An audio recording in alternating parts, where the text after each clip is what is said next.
Yep. We are vlogging here. So.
Let's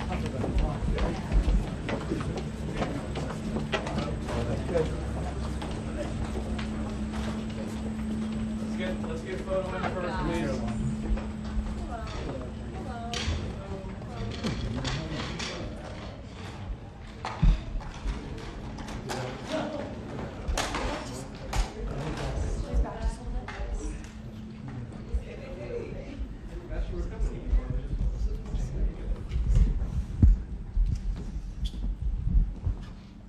Hello, everybody. How are you? Are you all set?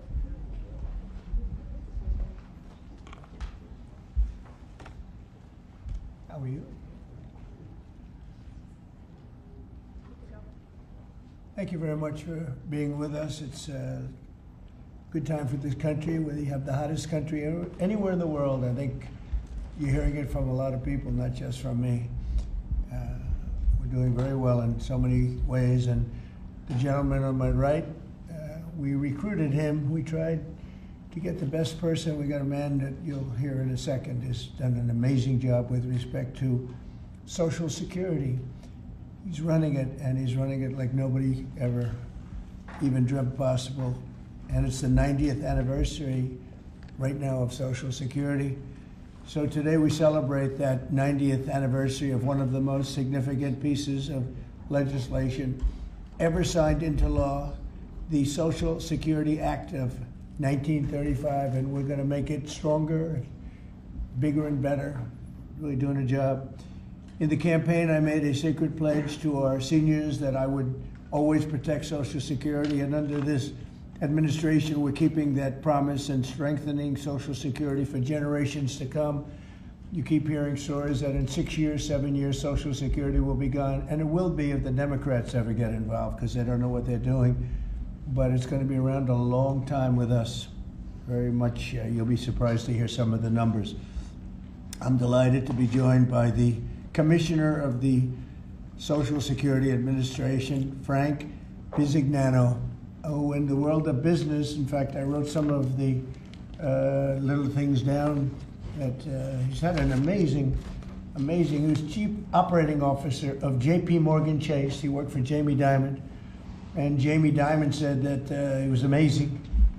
So think of that, Chief Operating Officer, J.P. Morgan Chase, had a storied career. Then he went to First Data. For those in the business, you'd know it's the largest payment company anywhere in the world. And worked for Henry Kravis, and it was in big trouble. He took it over as CEO. He made it incredible. They merged with Fiserv, and he became CEO of that, and that became extremely successful. I was in Milwaukee. I guess they have the Milwaukee Arena, and where we had some good success and some good speeches. But he's a really legendary guy, and he wanted to do this. I mean, he just wanted to straighten out Social Security because he loves our country. And what he's done in a few months is amazing. Almost 60 million American seniors rely on Social Security for peace of mind and a life of dignity and retirement. These Americans paid into the system, and they deserve leaders in Washington who are going to protect the benefits they've had and protect Social Security. Under Biden, Social Security went down like nobody's ever seen it, deteriorated. There's never been anything like it. The 4 years of Biden were very, very destructive. It couldn't have gone on much longer. Social Security was going to be destroyed. It was being destroyed. The average call wait time reached an all-time high of more than 42 minutes. Field office wait times were at 32 minutes, which is unheard of, and the disability claims backlog was the longest ever in recorded history. In other words, it was run just like the country was run. It was run really badly. But I'm pleased to report that under our leadership, and Frank in particular, the changes he's made and what he's done is sort of a miracle. Sort of like what happened with the country as a whole. Field office wait times are now down 30% since last year, and it looks like it's going to a total record number. And the record was set in a long time ago when the world was a lot different place. We're gonna beat that record. Call wait times are down 73% while serving twice as many customers per day. The disability claims backlog is down 26%, and seniors now have 24/7 online access to their accounts, which they never had before, whereas under Biden, the website was down 29 hours a week for maintenance purposes. It was essentially not open very much. They were always maintaining it, but they didn't know what the hell they were doing. They had a person running that had no idea what they were doing. Among my very first acts was to order all government employees to return to the office or be removed from the job, which means our Social Security offices are now open for full business hours 5 days a week. So unlike being shut down all the time, we're open at record levels also. We're making it really great for the people that want and demand Social Security, and they paid into the system. They deserve it. Last month, I signed one big, beautiful bill and allowed no tax on Social Security for our great seniors, okay? So how's that? Not bad, right? No tax on Social Security for our seniors. And to protect our benefits, we've already kicked nearly 275,000 illegal aliens off of the Social Security system. These are people, many of them have already left the country, and yet we were sending them checks all the time. And 275,000, and that number is now even larger than that, Frank. It's an unbelievable job. And what that's doing is making the system strong. It's making it strong. Biden never kicked anybody off. Everybody joined. And we're carrying out historic deportations to remove many more illegals committing Social Security fraud. It's the Social Security fraud that was taking place at levels that nobody's ever seen. We cleared 12.4 million names listed in the Social Security database over 120 years of age. Think of that. So we had 12.4 million names where they were over 120 years old. Is that right? That's a hell of a statement. I have a feeling, Dan, that's not really gonna, that really didn't happen, did it? So you have 12.4 million names listed in the Social Security database that were over 120 years of age, meaning you were breaking records, because I've never heard of anybody at 125. There were nearly 135,000 people listed who were over 160 years old, and in some cases getting payments. So somebody's getting those payments, and we're after that. We're also fighting the menace of inflation to make life more affordable for American seniors, and we've ended Biden's inflation nightmare. So we had the worst inflation in the history of our country, and now our inflation is down to a perfect number, a beautiful number, hardly any at all. And yet our country is taking in tens of billions of dollars and trillions of dollars, actually trillions of dollars in tariffs. You know all about it. It's been amazing. They say, why are we taking in so much money? Last week they found $29 billion and they couldn't figure out where it came from. I said, check the tariff shelf. And they said, how did you know that's where it came from? We're taking in billions and even trillions of dollars in tariffs, paid by other countries who, frankly, were taking advantage of us for many, many years. And they were doing that to us, but our people didn't know it. We didn't have smart business people.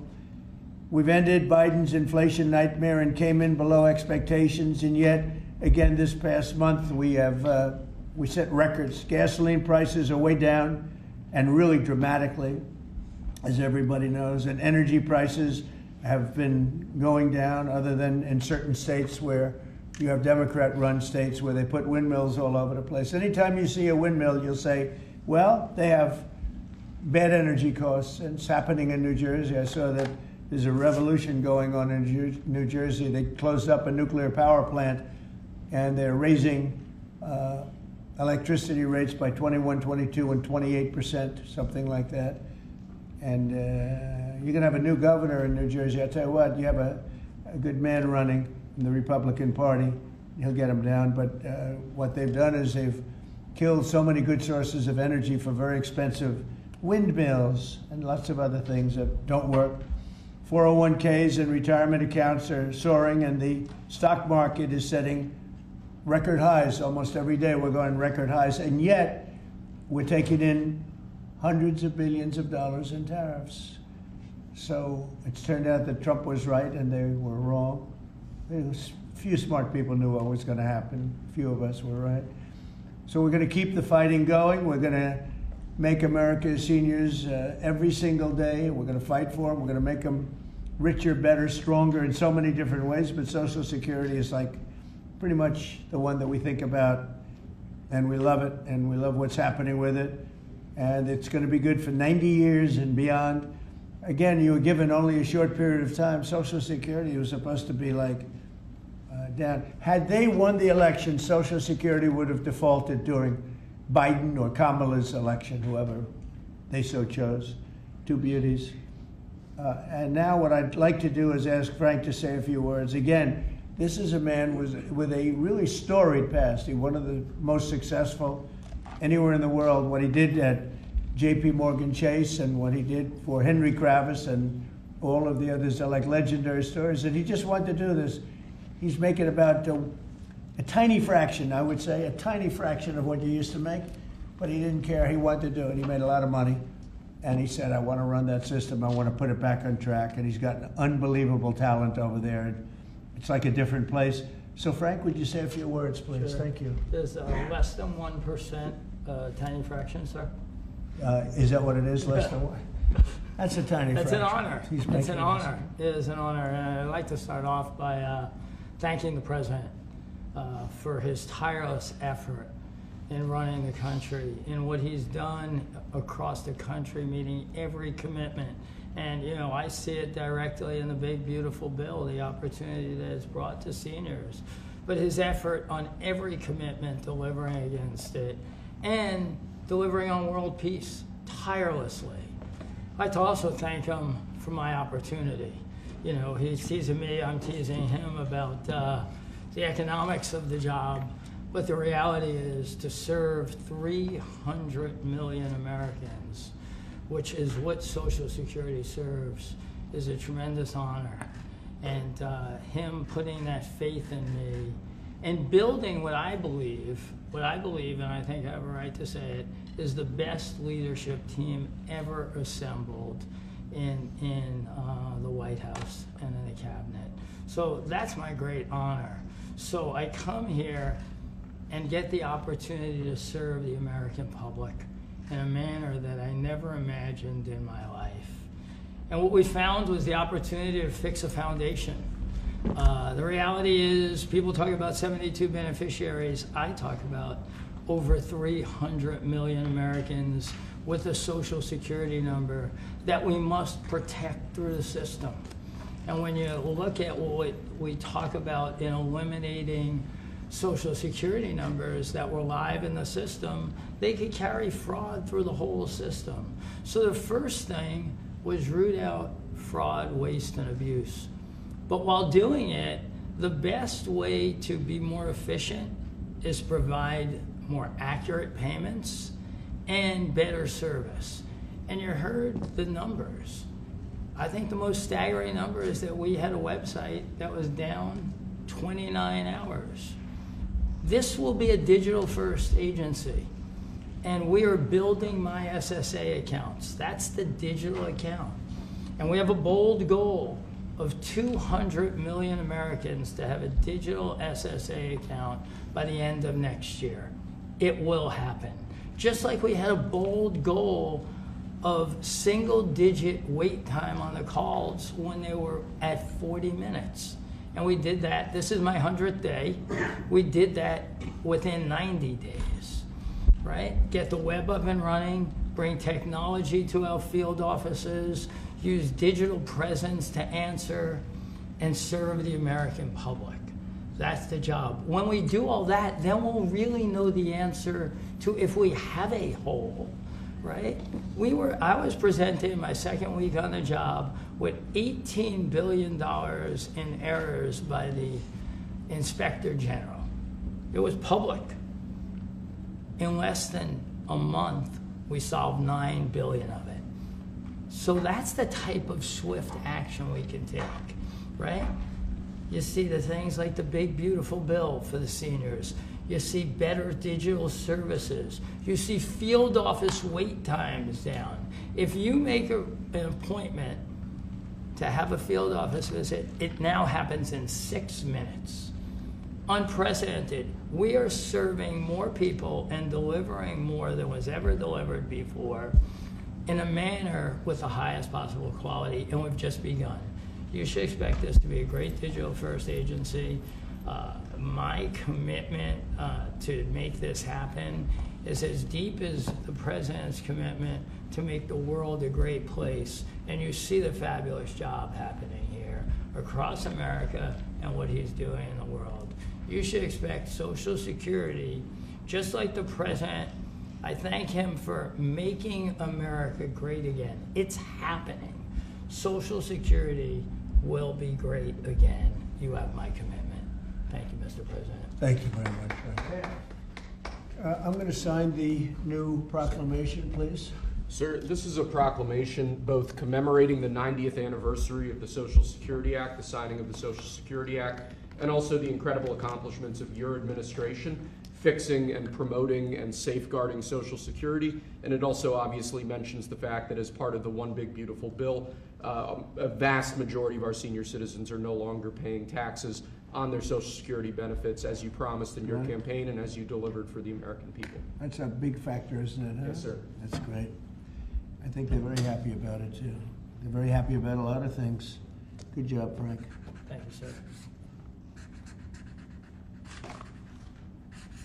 And Frank has brought with him some of the most talented people in business, and they were making a lot of money, but they made a lot of money. They had money they didn't have to make anymore, and they just want to do this. They want to have our country become strong and good, and that's what's happening. And we're doing that in a lot of locations, a lot of areas. You deal with some of the people that are commissioners, that are secretaries of state, secretaries of treasury and of commerce, people that were really, really successful people, and they gave all that up to make a very small amount of money. They don't even consider it a fraction. You say 1%, less than 1%. You're less. That's pretty good. That's a big pay cut. But Frank is one of the most outstanding of all. His career has been incredible, and you just have to look at what happened at J.P. Morgan Chase and look at what happened with First Data. First Data was the biggest company of its kind in the world, but it was not going to make it. He went in, and it became a tremendous success, and merged into another company, and he became the head of that company. Then he said, let me go save Social Security, because as big as that stuff is, it's small potatoes compared in terms of numbers, right? In terms of numbers, these are big numbers. Government numbers are big numbers. So I want to thank everybody for being here, but I'm really proud of you, Frank. And here's your proclamation, and let's take a look at what that looks like. Signed by the human hand. For a change. That's good, right?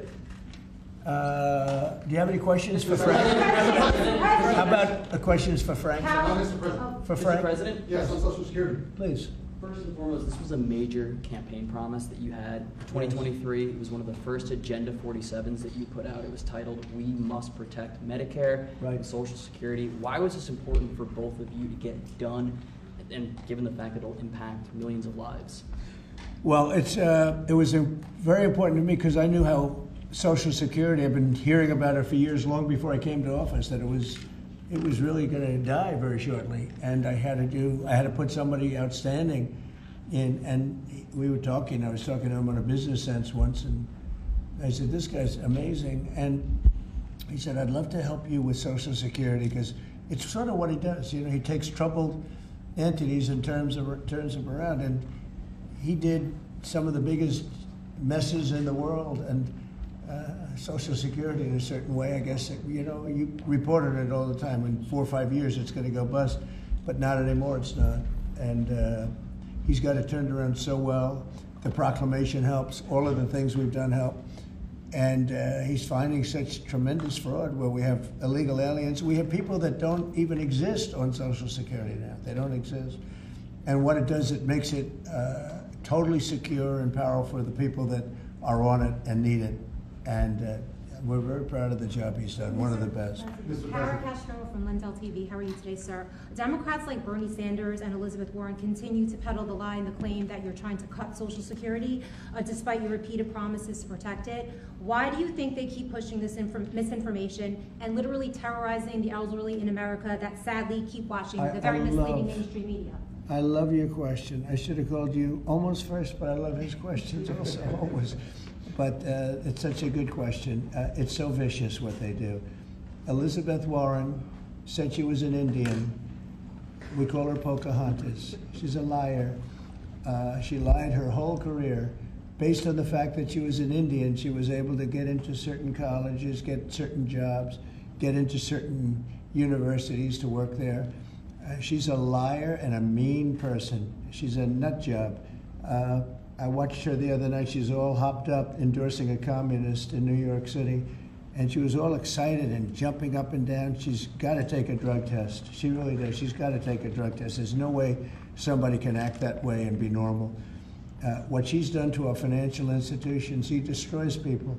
You know that you had a lot of great banks in the Midwest and banks that loaned to farmers and others, and they went out of business. She put them out of business. Stone cold mean. Banks that were open 150 years, family banks that supplied the farmers and manufacturers and others, and she put them out of business. She's a mean, horrible human being. Bernie Sanders is Bernie Sanders. I don't mind him so much. He's just a liberal guy, very liberal guy. He's a wacky guy. He's still sharp. I got to tell you, you know, he's 86 or 87 or something. He's still sharp. You compare that to Joe Biden, it's, you know, sort of what happened. So I don't mind Bernie Sanders. With him, you know what you're getting. You're getting a guy, he's a nasty guy, but he's somebody that, I don't know if I call it a fastball, but he's able to throw the ball pretty well. He's okay. I watched him the other day. He was totally on the opposite side of things. I will say this, the biggest issue right now, and an issue that's really taken hold, is crime, stopping crime in the cities, and the Democrats are fighting the stopping of crime. So I think that's like men playing in women's sports is okay, or transgender for everybody okay. But this is a bigger issue. This is the biggest of all issues. Crime is rampant in D.C. It's rampant in our generally blue-run cities, and they've got to do something about it, or they're never going to win another election. And instead of calling me a dictator, they like to say Trump's a dictator. Trump's a dictator. Well, I had calls from many, many friends, including Democrats. I have a lot of Democrat friends, but they're normal people. And they were thanking me so much for what I'm doing in D.C. They feel so safe already. And you know, at the border, we had 0 people come in, and this is done by a liberal group. They're the people that do it. I have nothing to do with it. 0 people in 3 months. We had 0, 0, and 0 for 3 months. And last year we had millions of people pouring in from all countries, from jails, from drug addicts, gang members, drug dealers by the thousands and thousands. 11,888 murderers, half of whom committed more than one murder. They flowed into our country, and for the last 3 months we had none. And I didn't get, remember when Joe Biden used to always go, I need legislation, I had no legislation. I just said we're closing the borders, and the whole world understood it because they respect your country again. They really respect this country again. They didn't respect it. When he said it, it didn't mean anything. But now they know it meant a lot. And Mexico does what we tell them to do, and Canada does what we tell them to do, because we had the 2 borders. We have the northern border, the southern border, and they were both horrible. But now it's some people say it's a miracle.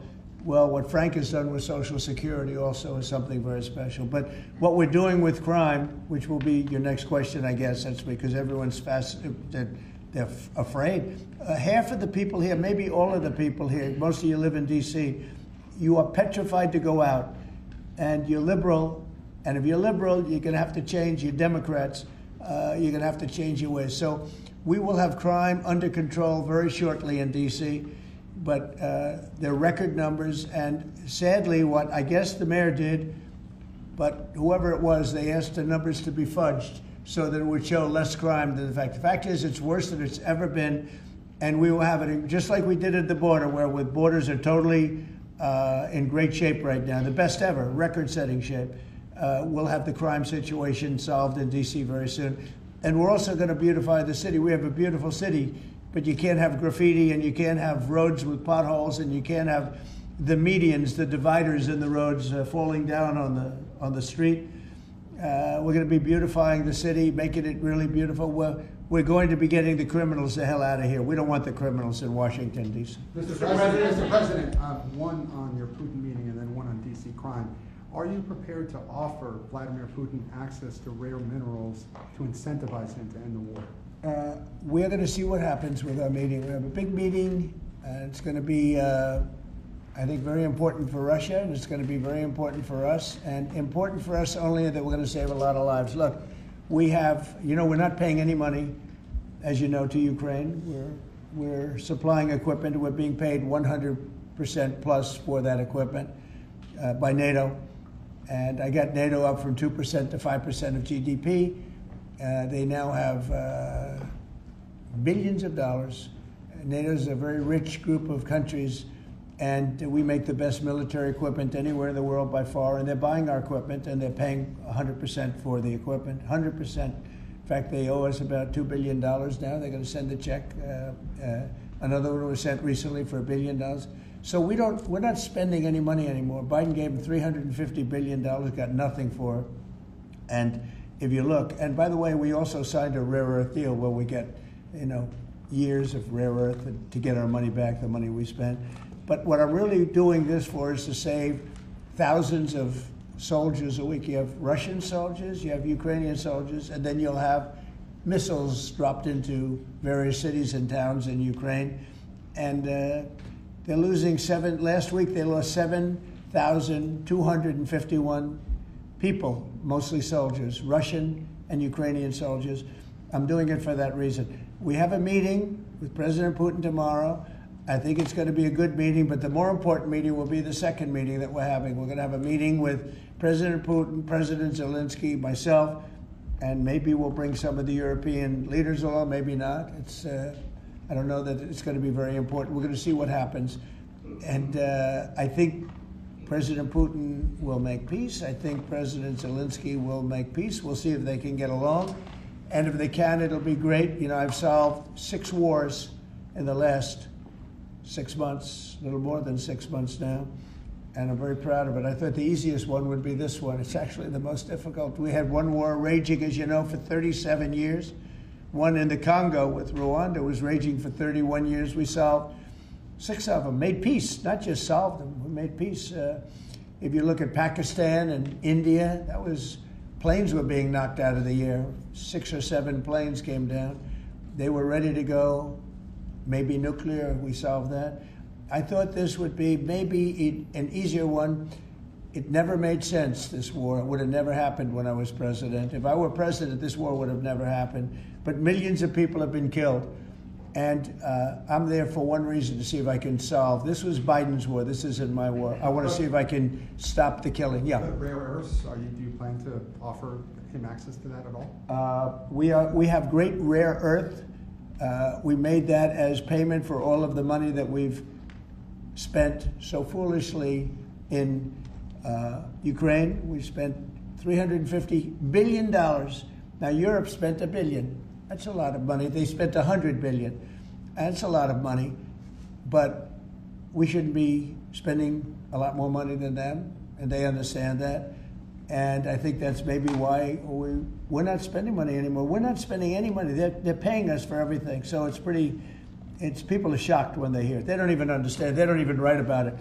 But we're not spending money, but we are spending a lot of time trying to get the war solved. If we can get the war solved, we'll be very happy. As far as rare earth, that's very unimportant relative to, I'm trying to save lives. And on DC crime, sir, on DC crime. Do you have a message for the Democrat lawmakers like Nancy Pelosi or media who are saying, after living here for many years, that there is no crime and you're trying to start a new news cycle? It's another reason why the Democrats lost the election in a landslide.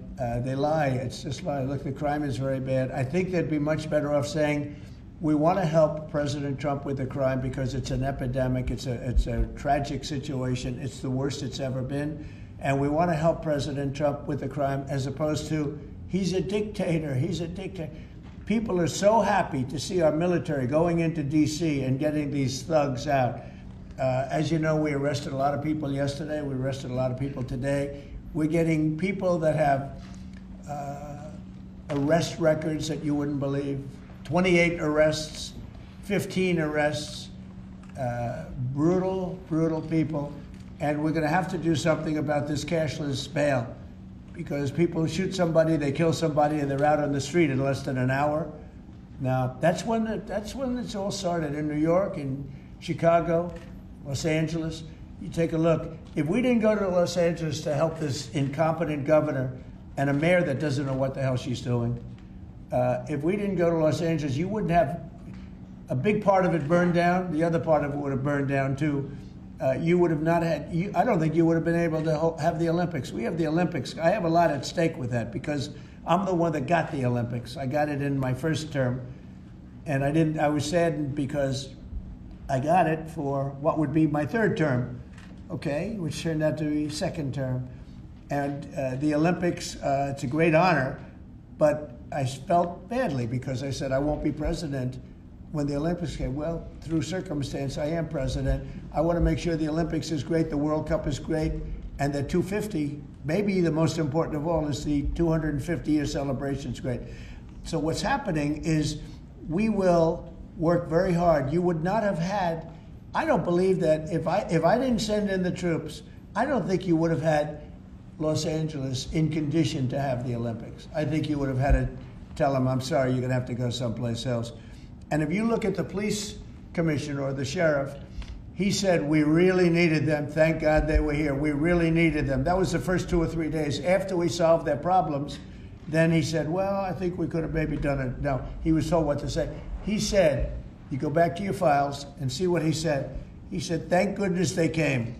If I didn't go and put our military there, or National Guard in that case, and we'll go military if we have to, but the National Guard went there. They were very effective. If we didn't do that, I don't think you would have had the Olympics in Los Angeles. The place would have been just like the 25,000 houses that burned down, where, by the way, the governor ought to focus on getting their permits. You know, the federal permits are given. Those are the hard ones, and they were given a long time ago. People can't rebuild their house because they can't get permits from the state and the city, and they ought to focus on that because it's very upsetting. I went there right after the fires.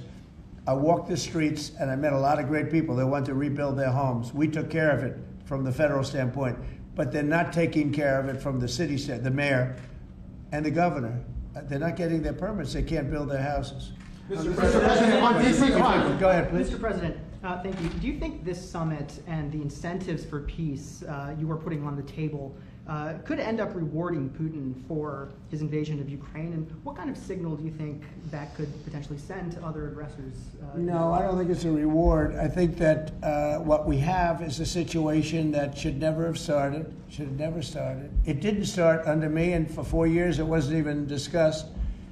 And I could see it was going to happen after I left. I could see what was happening. Everything that we did was wrong. Everything that was done was wrong. Everybody's to blame. Putin's to blame. They're all to blame. This is a war that would have never happened. Mr. President, on DC crime, sir. The other question on LA, Mr. President, earlier today, the Washington, D.C. police chief issued an executive order allowing metropolitan police officers conducting traffic stops to notify federal immigration and customs enforcement about undocumented immigrants that they encounter. Yet the city has a long-standing pro-immigration policy, including allowing non-citizens to vote in local elections. Which is ridiculous. And limiting cooperation with federal immigration agencies. Right. Did your administration pressure the D.C. police chief to review and repeal these policies? And will you require other cities to roll back similar policies to avoid possible federal takeover of local law enforcement? So what you're saying is that it was a very positive thing. When they stop people, they find they're illegal, they report them, they give them to us, etc. That's a very positive thing. I have heard that. It just happened. That's a great step. That's a great step if they're doing that. Yeah, I think that's going to happen all over the country. We want to stop crime. I think if the Democrats aren't strong on this issue, they won't be able to do it. I think this is a bigger issue than all of the other ridiculous things that they, like open borders. Well, open borders is bad. Open borders has caused a lot of this problem, allowing millions and millions. I think 24 million people were allowed to come into our country. Many of these people from prisons, from jails, from mental institutions. This was the Biden policy, and I don't believe it was him. He was never there before. It was the people that encircled this very beautiful desk, the Resolute desk, radical left lunatics who were smart, but radical left. And I'm very happy to hear what you just said, because I've heard that. And Mr. President, on LA, if I may, the mother of a 15-year-old California boy was briefly detained at gunpoint in a case of mistaken identity. The LAUSD superintendent says that surveillance video shows armed agents wearing police and border patrol insignia. Given the National Guard, the Border Control, ICE agents, they're not trained in local policing. What specific steps are you taking to ensure that young people are not put in harm's way with these types of operations? Yeah, what they are trained in is common sense, and they're very tough people. And they have great common sense, and they are highly trained. I heard the mayor of LA was saying, oh, they're not trained this way. I heard this character from, where was he from? They talk about him as a candidate. He's got no chance. The governor of Maryland, I watched him this morning saying that the governor of Maryland, yeah, they say maybe he'll be a president. He's not presidential timber at all. But I heard him today talking about how the National Guard or the military is not trained in police, but they're trained in common sense, and they're trained in not allowing people to burn down buildings and bomb buildings and shoot people and all of the things. They've done a great job. Again, if we didn't send them, and very importantly, if we didn't send them into Los Angeles, the rest of Los Angeles would have been burned down to the ground. When you look at Minneapolis, I sent them into Minneapolis because the governor wouldn't make the call. If I didn't do that, you wouldn't have a Minneapolis. It wouldn't be, I don't think it would be existent today. You remember the famous scene burning over the CNN anchor's shoulder? He said, everything seems to be very peaceful. And behind him, the whole city's burning down. So you had the whack job governor who ran for vice president and made a fool out of himself. You would have had, I saved that city, I'll tell you, I saved that city. So the bottom line is these are very tough people that are trained in a thing called common sense, and they're also trained in doing what we're talking about right now. And you watch crime stop, but you wouldn't have Los Angeles, it wouldn't be existent today. We would have had to cancel the Olympics if I let that go on. Mr. President, will you pressure Israel to allow journalists into Gaza to cover the humanitarian efforts the U.S. is pursuing? And I'd like to see that happen, sure. Would you pressure? I would like to see it happen. I would be very fine with journalists going in. It's a very dangerous position to be in, as you know, if you're a journalist, but I would like to see it. And on tariffs, Brazil, Mexico, and Latin America are getting closer to China, and they say it's partly because of the tariffs you're imposing those countries. Are you concerned them getting closer to China? No, not at all. I'm not concerned at all. They can do what they want. None of them are doing very well, and what we're doing in terms of economics, we're blowing everyone away, including China. We're doing better than any other country in the world right now. Brazil has been a horrible trading partner in terms of tariffs. As you know, they charge us tremendous tariffs, far, far more than we were charging them. We weren't charging anything, essentially. And Brazil has some very bad laws happening where they took a president and they put him in jail, or they're trying to jail him. And I happen to know the man, and I will tell you, I'm pretty good at people. I think he's an honest man. I think what they've done, this is really a political execution that they're trying to do with Bolsonaro. I think that's terrible. But they also treated us very badly as trading partners for many, many years. One of the worst countries on earth for that. They charged tremendous tariffs, and they made it very difficult to do anything. So now they're being charged 50% tariffs, and they're not happy, but that's the way it goes. Mr. President, on DC crime, sir, on DC crime, are you concerned at all that some federal officers that are helping DC police might be being pulled away from other high priority assignments? Like what? Like what? Terrorism, for example. Oh, really? Terrorism? They'll stop terrorism as part of what they're doing right now. No. The soldiers that we have, first of all, we have plenty of them, long beyond what that you have here. We're just using a very small force. You know, in Washington, D.C., they have thousands of police. They have a lot of police. but the police weren't allowed to do their job. We have a lot of great ones, and you have some that weren't so good, to be honest, but they weren't allowed to do their job. But now they are allowed to do their job, and essentially it's only 2 days, but you look at the numbers already, they're dropping, and no, they're not being pulled off for anything. Mr. Mr. President, President, as you know, Tulsi there were some Gabbard- very concerning reports about crime statistics. Police are manipulating crime data to downplay crime in DC. Will the administration release its own crime statistics to counter their misinformation? And will those individuals who are intentionally misrepresenting crime data and fudging the books, like you said, be penalized for endangering the public? They are under investigation right now. They are giving us phony crime stats, just like they gave other stats in the financial world, but they're phony crime stats. And Washington, D.C. is at its worst point, and it will soon be at its best point. You're going to have a very safe, you're going to have a crime-free city. I mean, I say that. You're going to have virtually a crime-free city. And these are strong men, but the criminals are strong men and women, but they're strong men. And these are people that don't play games. We're not playing games. These are criminals we're dealing with. And they treated people. They took one of the people that worked for us the other day. You saw the beating, the pounding, 10 against 1. And they pounded the hell out of him. He's lucky to be alive. He's barely, almost killed. And we're not going to have that happening, please. Tulsi Gabbard declassified more documents last night related to the Russiagate Good. hoax. She's doing a great job, by the way. That was another fake story. I'm very happy with the job she's doing. That's right. They declassified some terrible documents talking about Democrats and what they did. Yeah. Radical left lunatics. It showed that then DNI James Clapper sent out emails to IC officials saying that it would be a team sport to push then the debunked 2017 ICA report and that it might need them to compromise on their normal modalities. What's your reaction to the latest declassification? And in your view, sir, what does real accountability look like for the players involved? It's incredible what we're finding. Absolute proof of guilt. And we'll see what happens. But Clapper and Comey and that whole group of criminals, they're criminals. And they made it very tough. You know, they did the fake Russia witch hunt that lasted for 2 years. And I got totally exonerated. There was no doubt about it. They should have done it in 1 day, not 2 years. But it was a whole scheme to try and demean Trump so that I couldn't win an election. And that is a criminal group of people. They're sick people, and they're criminals, and they should be taken care of. Mr. President. Does Putin have a strong hand tomorrow? Well, he came to our country, and I heard CNN fake news talking about that was a big win for him. Normally, you would say the opposite, but they said, oh, it's a big win that he came here. Normally, we would say the opposite, he came here. I think that President Putin would like to see a deal. I think if I weren't president, he would take over all of Ukraine.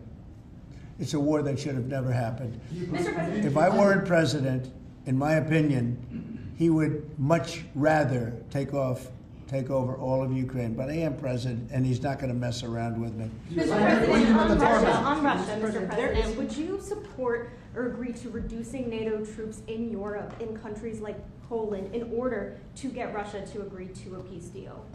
That hasn't been put before me, and I'll think about that for later, but it has not been put before me. Go ahead. Is anything less than an unconditional and immediate ceasefire a victory for the U.S.? Tomorrow? Yes. Well, tomorrow we'll see. I say, I don't know where that comes from. It's sort of not a good question.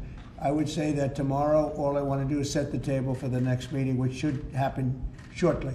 I'd like to see it happen very quickly, very shortly after this meeting. I'd like to see it actually happen maybe in Alaska where we just stay because it's so much easier. But I think that it's going to be very interesting. We're going to find out where everybody stands, and I'll know within the first 2 minutes, 3 minutes, 4 minutes, or 5 minutes, like we tend to find out, whether or not we're going to have a good meeting or a bad meeting. And if it's a bad meeting, it'll end very quickly. And if it's a good meeting, we're going to end up getting peace in the pretty near future, okay? How about one more? Thank you, Mr. President. On the Smithsonian, I know that your administration is seeking to weed out a lot of this left-wing spin that's in the museums, but we're seeing from people like Brian Stelter or other commentators that they're insinuating that you are trying to change history according to your narrative. What's your response to that, and is there anything you'd particularly like to Well, take we a look want at? the museums to treat our country fairly. We want the museums to talk about the history of our country in a fair manner, not in a woke manner or in a racist manner, which is what many of them, not all of them, but many of them are doing. Our museums have an obligation to represent what happened in our country over the years, good and bad, but what happened over the years in an accurate way. Thank you very much, everybody. Thank you, press. Thank you, press. Thank you. Thanks, guys. Headed out right here. Thank you, press. Thanks, guys. Head out right this way. Right this way. Thanks, guys. Keep coming. See the video of the sandwich thrown at the officer? Thanks, guys. Thank you, press. Thank you very much. Thanks, guys. Thank you, press. Let's go. Let's go. Thank you. Thank you. Keep coming. Here, Alex, you can go right here. You can go. Okay. Thank you. Thank you, fellas. Hope you made it look good today, fellas. Sir, can I have you look right over here? Yeah. Thanks, guys. Keep going. Keep going. Thank you. Thank you.